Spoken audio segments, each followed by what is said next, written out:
Mobile games are kind of a mixed bag. On one hand, there are plenty of greats out there.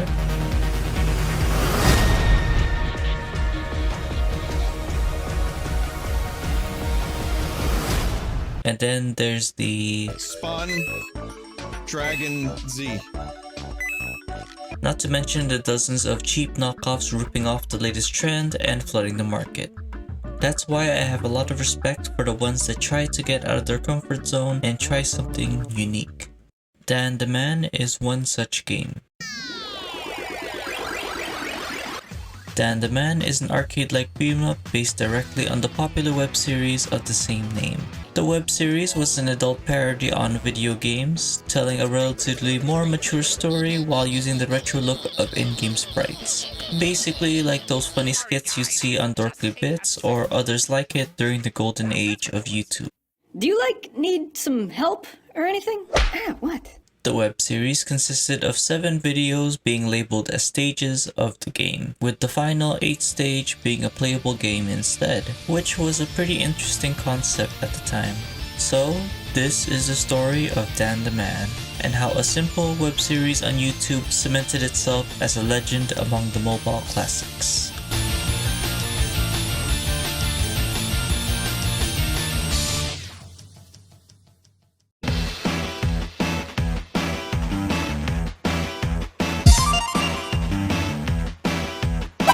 So, quick disclaimer before we start, this is actually part 2 of my review on the Dan the Man series. In this one, I'll mainly be talking about the game itself. If you'd like a more detailed look into the web series, the history of Studio Joho, and what made the web series so great, check out part 1. The link will be in the description. Otherwise, let's start from the beginning.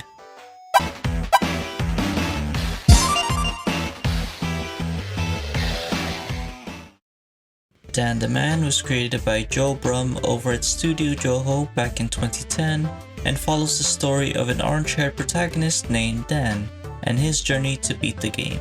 Sounds simple enough, right? Well, not quite. You see, Dan's world is different from the usual format. Instead of doing the typical rescuing princesses and defeating giant bosses to progress the game, the real way a stage is beaten is with Dan learning to evolve as a real person. Something he'll struggle with as he is in a world where NPCs act like real people and Dan acts like a regular video game character controlled by a player.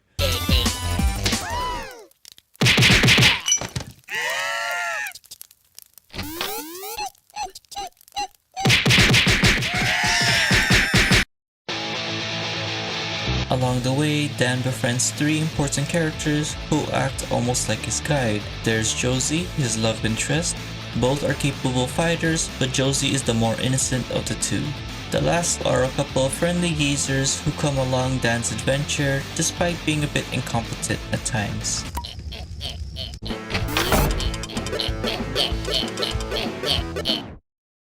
By stage 7, Dan finds himself in the middle of an all-out war between the rebels and the kingdom, as the villagers were being oppressed by the king's advisor, who secretly runs the kingdom behind the king's back. And when Josie and some of the other villagers are captive, it's up to Dan and the geezers to save the day. But this time, with us as the players in stage 8.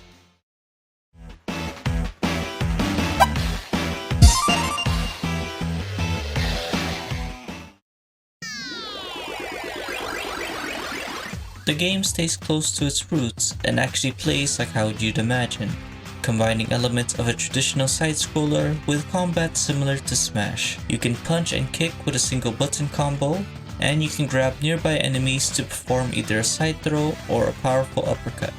Certain attacks can also affect movement. High kicks are meant to be just an aerial move, but it can also function as a second mini jump, as there is some vertical gain as you kick. All of these elements are what give the game such a satisfying combat system despite the limited controls.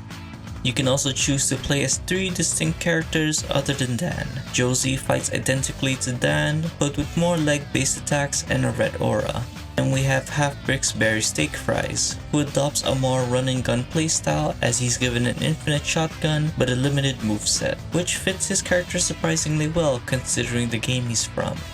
And finally is you, You can join the fight with your very own custom character, and while the customization system could be better, it's a nice way to add yourself into the world of Dan. However, you aren't alone, and you'll have to face a plethora of enemies to get to the captured villagers. First are the King's Guards. They are the most common, and being close range fighters, they wield batons or shotguns.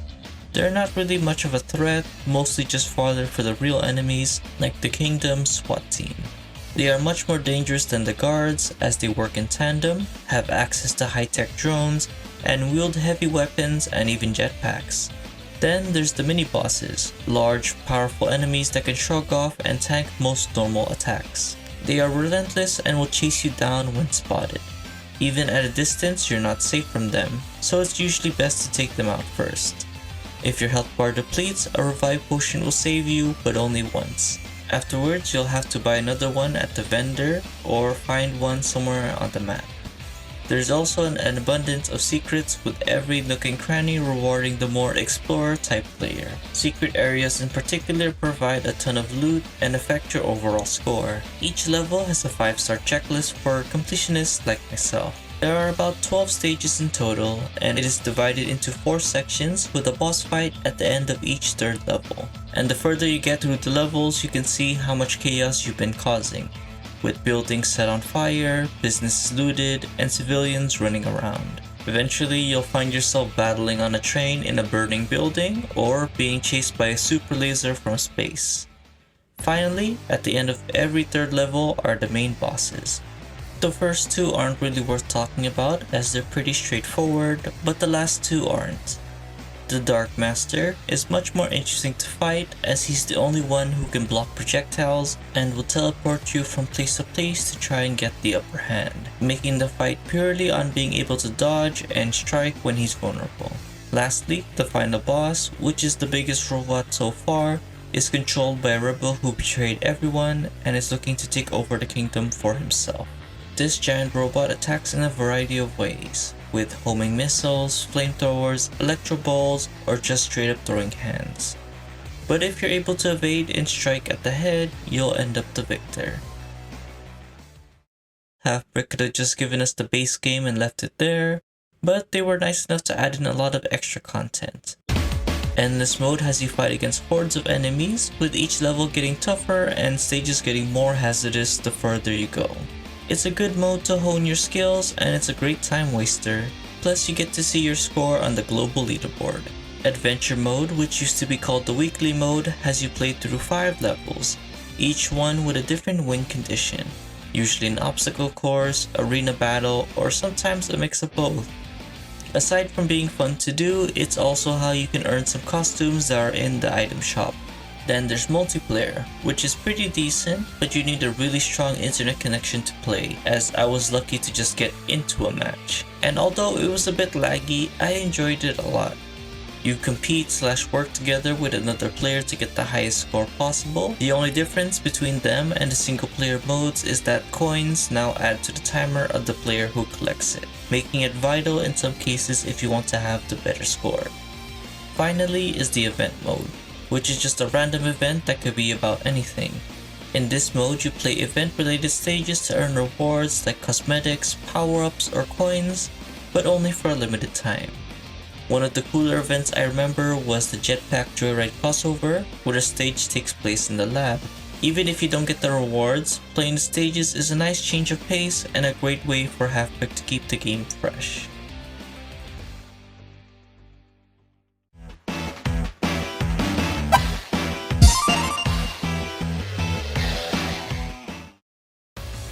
Despite Joe Brum originally wanting to make Dan the Man into a web game, Halfbrick did a fine job. Any old mobile game can just slap something cheap together and call it a day, but this isn't the case. In fact, I think that's what made the series so great and how it's still loved even to this day. It was about passion. The web series had a lot of love put into it by Studio Joho, designing all their sprites and building up this interesting world and characters. And Halfbrick did an amazing job sticking close to the original by creating a game with a satisfying combat system and more. Halfbrick also never forgot their fans. In fact, they were very open with their community, even interacting with them frequently, whether through fan art showcases or shouting out other creators with the same love for the series. In the end, while the game didn't reinvent the wheel, it was a reminder that no matter how bad the reputation of the mobile market is, good games still exist out there. And as for Dan, his story is only just beginning.